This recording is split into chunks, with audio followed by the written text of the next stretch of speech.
ឥសគុណទាំងអស់គ្នាបាទថ្ងៃនេះគឺចង់បញ្យល់ពីបោះស្នឹង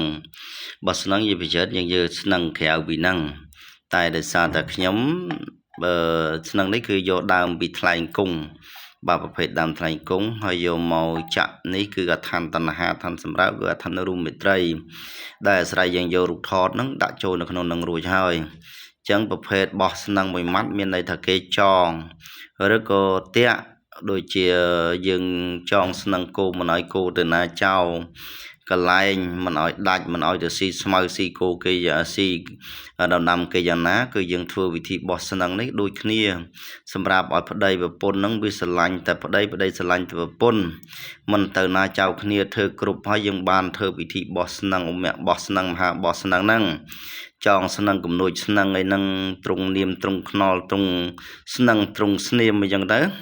យើងធ្វើកិច្ចមួយអាទិត្យបន្ទាប់មកយើងយកទៅឧបកិច្ចឬក៏ដាក់កន្លែងណា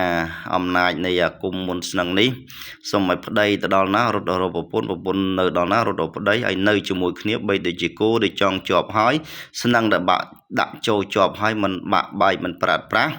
បានកាលណាស្នឹងនៅជាប់គ្នារហូតយ៉ាងណាសូមឲ្យដៃគូនឹងនៅជាប់គ្នាស្រឡាញ់គ្នាអស់មួយជីវិតយ៉ាងហ្នឹង